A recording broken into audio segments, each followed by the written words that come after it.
What's up with it? What's up? Nothing much. Introduce yourself, let the people know who you are. I'm Rubi, motherfucking Redd, but you know, you can call me Rubi, you know what I'm saying? And you know what I say. What I say after that. He said, shit, let the people know, like, who you are and shit, like, what do you do? Well, as of right now, I'm just doing, like, I'm just dancing, and I get booked for private events, birthdays, bachelors, you know, I'm a good entertainer. And besides that, I brand ambassador for different brands and people like rappers and promo for videos. And you know, modeling. Modeling is like my biggest thing. I love modeling. I love taking pictures. I'm very conceited. And that's like the more I want to do that more than just dancing for real, because modeling is like my thing. Like, that's what I want to do. And that's what first got me introduced to you with the modeling, so I seen your pictures. I seen you on Chop Talk. Yeah. That's what caught my attention. I seen you and I tapped in with you from there. Yeah, Chop Talk was my first interview. I actually met him at a gas station. I was like, this man looks interesting. He said, let me do an interview with you, and I was just, you know, popping my shit. Yeah, that's a good look for it, man. Shout out to Chop Talk, man. Yes. How long you been dancing? I've been dancing for like only a year and a half now, and let me tell you, it's been something else for me, you know. It's like, especially being a new dancer, and then you come in the clubs with females that been doing this shit for 15, 20 years, like, it's, you know, make me feel like a baby. So make you feel like a baby. Yeah. You don't be having like, you know, at a players club, they be having like little locker room wars and shit. I ain't gonna lie, like, I be feeling like Diamond when I be in the club, because, you know, Diamond was like a college girl trying to pay for college, and I'm in college too. I'm a sophomore in college, so I'm like, yeah, I feel like her right now, because that's my only purpose, because I'm trying to pay for college and, you know, making sure my savings account straight. What are you in college for? Nursing. I'm going to school for nursing. Well, I want to be a pediatrician. That's what I'm going for. You said pediatrician, like, as far as, like, I guess, dealing with kids. Yeah, dealing with kids. I love children. So that's what, like, I'm shooting for. I'm just waiting to graduate so I can go ahead and get this degree, you know, and I don't have to dance no more. That's smart. So at least you got a plan, an exit plan. It ain't something you just doing to make a career out of. You doing it and you basically using it to fund your schooling. Yes, most definitely. That's dope. Like, have you ever ran into somebody who go to your school that came to the club? Like as like in dancing, or like as a customer? I guess it's just the same thing, ain't it? Like if they was like you know how Diamond, her school teacher came in the club. Oh my gosh, yes! Oh my god. Okay, when I first started dancing at, you know, the old club Roxy's, and they just opened up as the Rocks, it was one of my professors, and it's like my school all the way in St. Charles. I didn't think I was gonna see nobody from St. Charles being there, no club, no professor. But I seen my English teacher. He came in there, and like he knows my face. Like, I'm his favorite student, and I seen him. I was like, I gotta go. That's embarrassing. I ran off that stage so fast. I'm not going. I'm like, no. I seen him. I was so scared. I hurried up and got dressed and ran out.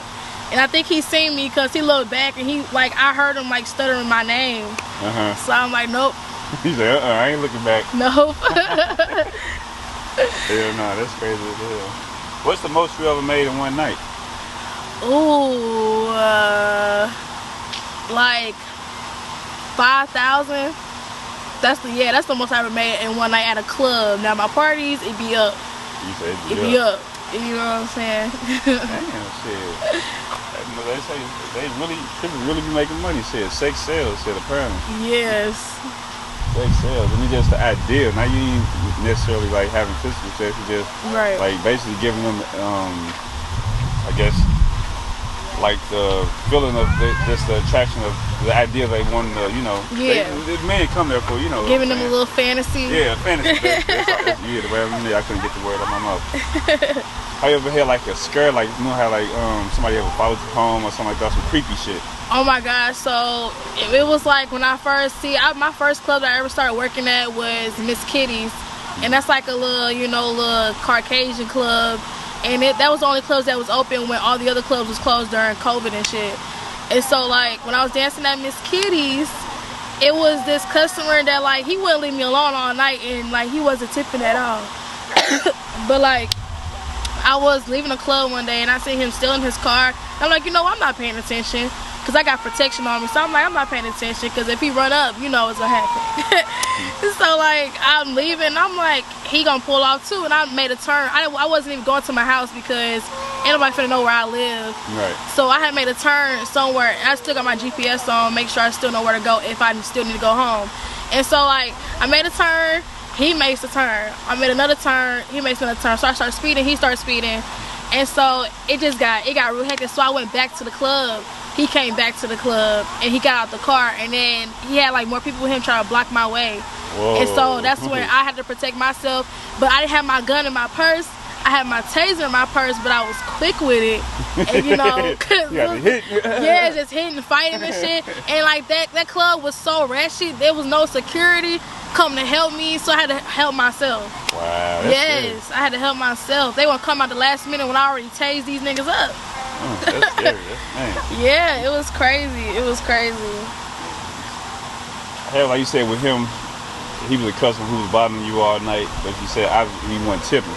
How you ever dealt with somebody who was kind of just being too heavy, but you like once you kind of like a person, they really was just flexing and they ain't really have what they, you know. Yes, all the time. That's every day. I swear, you can ask any dancer. That's every day. Like they flexing like they got it. Yeah, flexing like they got it, and they will tell you stories how they could take care of you, take you out the club and this and that, but can't even. Or they'll hit you with the, oh, I'll tip you. Let's get a private room, and I can give you all the money you want in the private room. If you can't tip me in public, what makes you think I'm a?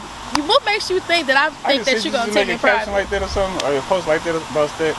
Yeah. I just think. Yeah, it's like what? Well, you can't even tip me in public, like. Tell me I got 600 for you, boy. I ain't doing nothing for no money. Gone. Like, what are your thoughts on like dancers, like just women getting their bodies done? Getting their bodies done? I feel like if you want to look like a Barbie, go ahead, go look like a Barbie. And there's some girls that's already built like a Barbie naturally. And it's like when niggas come in the club, they like their women. Most of them like their women looking like a Barbie. Nice little booties, perky titties, and some like the natural shit. Yeah, you have choices. Yeah, and I feel like niggas that have girlfriends or wives, they want their girlfriend to be natural. And when they go to strip club, they want their strippers to be Barbies. That's how I feel. That's how I feel. Are you dating anybody right now? Is I'm dating anybody? I am. Yeah, something like that. Let's look at him. I am. Something like that. You know, it's nothing major. Does the dancing interfere with your dating a little bit? Or have you ever had trouble with that? Good question. Okay, so now when I told him that I was dancing, because at first I was like, I'm done dancing or whatever. That's when me coming out telling him that I was dancing, because I met him before I even thought about dancing. And then, like, you know, we broke up, whatever. And then I was like, you know what? I'm finna think about dancing. So when I told him I was back dancing and stuff, he did not agree with it. He don't agree with it. He said he never seen himself dating a stripper and this and that. So I was like, okay. And it's like, the way I'm looking at it, you can leave, you can go. Because at the end of the day, this money, you're not paying my bills, you know what I'm saying? You're not, you know. So it's like, it's a hustle. You got to respect the hustle, because I only dance. I don't do nothing else for no money. And it's like, you know, I'm still respecting myself at the end of the day. And this is what pays my tuition. This is what pays these light bills and all these bills. So it's like, he got comfortable with it, but he don't want to see me at no club. That's the only thing. He just don't want to see me at no club. I agree with that, bro. Hey, fuck that. Yeah, I could understand. I could understand, because if I was in his shoes and I see my girl dancing with other dudes, I would feel some type of way. I would feel some type of way. I don't even want to go to the club. At this point, I would feel some type of way. Yeah, like he don't like it, but he comfortable with it now. Yeah, they strong brother, man. It takes a lot of strength to be. Yeah, telling you. You gotta be a strong motherfucker too. Man, you have to be. Especially somebody you care about, damn right. Yes. They say it's a hustle. Like some women that I heard, I don't know exactly, but you can probably verify it from me. Like some women take their hustle, like the stripper, the dancing, to a trend to where they don't stop at all. Like for like even they come on their monthly cycle. Like for Mother Nature kicks in, they still go to the club. Right, and that be the problem. Like I feel like the problem now in this generation, everybody wants to be a dancer, and it's like everybody not built for no stripper life at all, because it comes with a lot. It comes with a lot of problems, and you gonna deal with disrespect. You gonna deal with people that just don't mess with you like that, and you gonna deal with fake. You gonna deal with snakes. You gonna deal with people that got bad intentions, drugs. You gonna end up could become an alcoholic if you let this shit make you weak. So it's like dancing is not for everybody, but some people really be taking that shit as a career, and that's something I'm not finna do. I'm not finna make this shit as no career. I got a purpose. Like, do you have like business ideas? I know you say you're going to school and you want to be a, let's say, pediatrician. Yeah. Do you have business ideas like for like entrepreneurship outside of Yes, like I am very into designs and fashion. So like with this stripper money that I'm saving, I got like, okay, so I got a regular job and then I got a stripper life, and it's like I save that stripper money for like my savings account. And like with that money, I want to build my own. I want to have my own boutique, and I want to have like all different shit in there, just like everything, even like stuff for men, and then like end up opening my own store, and then still working, and then having a new career. And that's what I want to do, because I don't want to be dancing forever. This shit is not fun. It is not fun. It's stressful. It's emotional too. Like, what advice, you kind of said something earlier, like for the last question, but what advice can you give young women who may be considering, stepping into that lifestyle? Yeah, their lifestyle. My advice is, you can make your own choices, because everybody grown. But it's like, if you're gonna go into a dancing life, make sure that you're going into it with a purpose, and then eventually get out of it. Because if you don't, you're gonna be soaked up into the game, and it's like you're gonna eventually become weak, and you don't want to have like that lifestyle to where dancing is all you know. You gotta be, have this shit, make this shit as like a stepping stone, or make it as your crown. It gotta be a stepping stone to get to where you want to be. Because it's some girls that can't get no job because they either a felony, and like they just don't want to work no 9 to 5, and the money not good enough.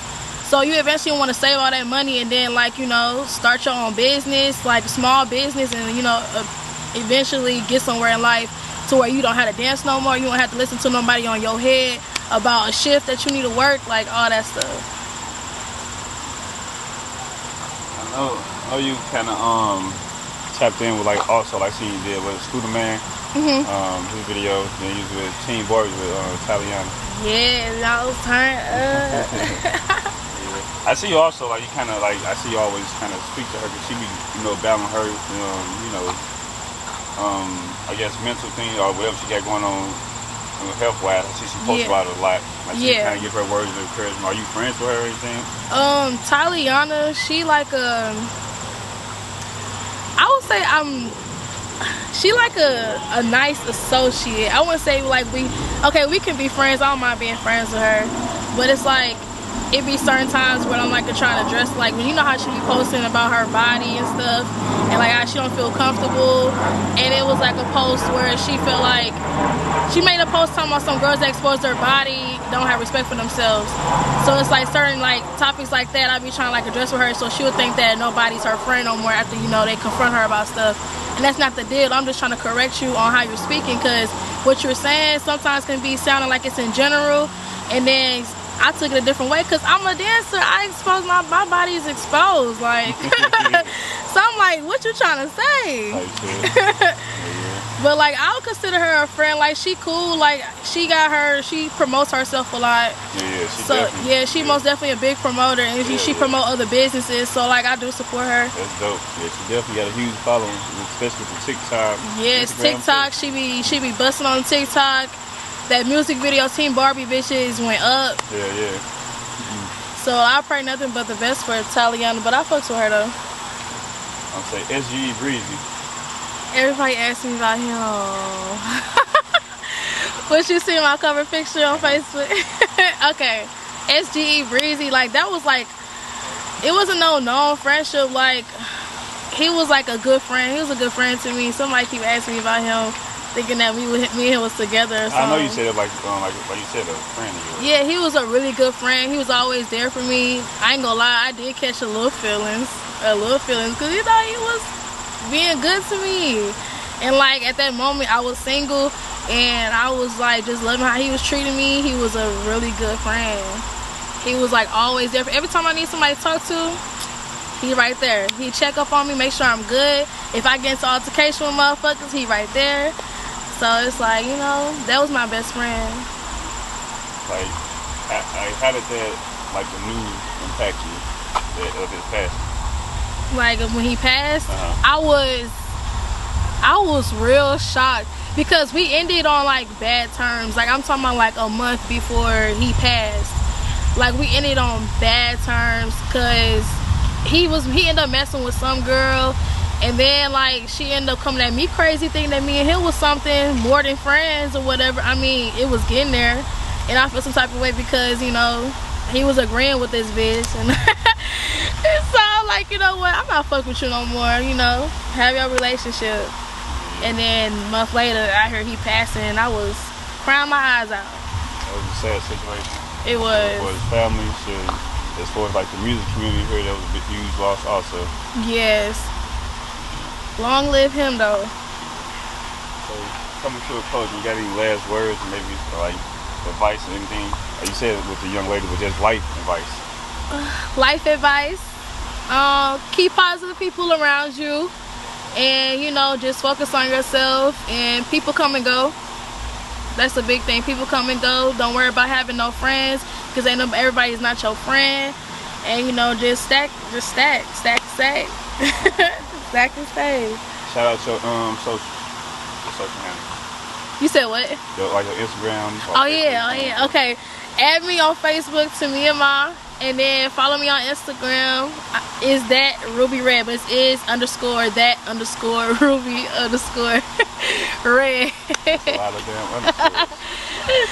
Well, yeah. Follow me, y'all. Period.